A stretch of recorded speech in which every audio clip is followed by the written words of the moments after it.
Well, it's time to check back in with one of our Vystar Savings Challenge members, the Vosslin. I'm here with Blake again, who worked with them. And some of their challenges, of course, was the fact that he wants to retire from the Navy. You know, they've moved around so much, but they didn't know if they had the cash runway enough to do that before he can find another job. So what were some of the things that you noticed when you were working with them? We sat down with them and we talked about a budget, really. That was one of their big things. And so we started off high level, right? Talking about, okay, here's what our income is, here's what our expenses look like, you know, how do we manage the delta between the two? And then we kind of drilled down and went a little more granular, and not just talking about on a monthly basis, but we talked about on a daily basis. What are our expenditures going out each day, so that we can figure out, you know, where's all our money going? Because that's, when I sit down with people, that's one of the biggest things I see, right? Is we make this much and we spend just about all of it, but we don't know where it's all going. Right. You know, remember when we talked before and I challenged them to kind of, you know, look at those things and figure out if you can save, you know, an extra $1,000 a month, $2,000 a month, that can really add up over when you talk about it in terms of 1 year. Yeah, because they don't want to lose their quality of life. You know, they enjoy, they have 3 kids, you know, one's in karate and one's going to college. And so it's a lot of things to think about. And, you know, Victoria was thinking about maybe getting a job, but she also doesn't really know at the moment what she wants to do. So again, that cash runway needs to be big enough for them to kind of get that figured out. They wanted to plant roots here in Jacksonville. So so that was a big thing that we discussed as well. And also the last time we spoke with them, I mean, there's been some different economic impacts and factors that they've had to consider, because obviously, you know, the job market is a little bit different, things are a little bit more pricey, and I mean, a lot of us are struggling, but especially if someone's looking to maybe retire.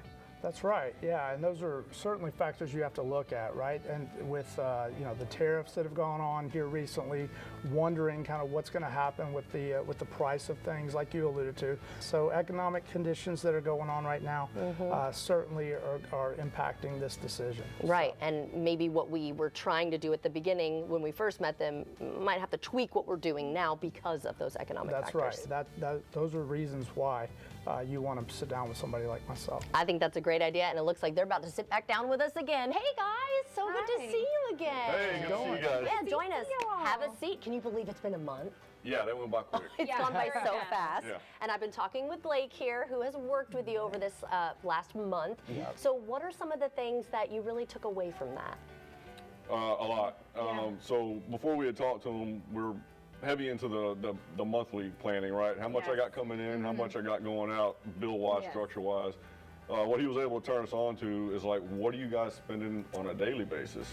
Never took that into account. So we did that, we broke it down. I mean, we talk about receipts every day, going through them and seeing like what exactly we're buying. Where is it going? So since you took it down to that granular level, what did you find? 3 major things. And the first one is food is super expensive. And it keeps getting expensive, it seems like. And it gets keeping up, right? But it wasn't really the necessities of the food that we were buying, it was the excessive food that we were buying, right? You're talking about cookies, Capri Suns, Dr. Pepper, Sprites, all that stuff that we buy for the kids just to have around. We were wasting a lot of money there. It ended up saving us, once we looked at it, it was like 17% of our bill was going towards like non-essential items. So kind of cut back on, you know, and stuff like that. And then you mentioned 2 others? The second one is subscriptions. We ended up finding 7 subscriptions that saved us about $80 a month. Wow.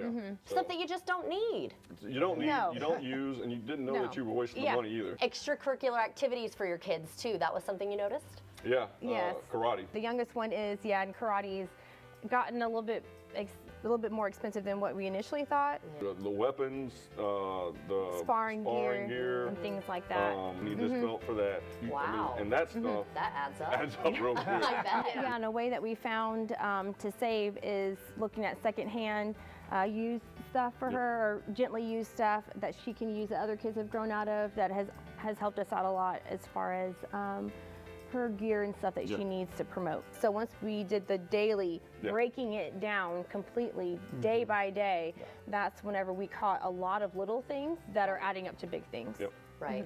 And that's huge. That's like the main thing you wanted them to be able to look at, right? Certainly, absolutely. Yeah.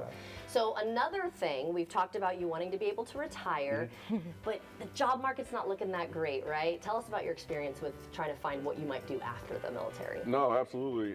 Especially with the climate it is now, with the DODs and contractors and stuff like that being dwindled down.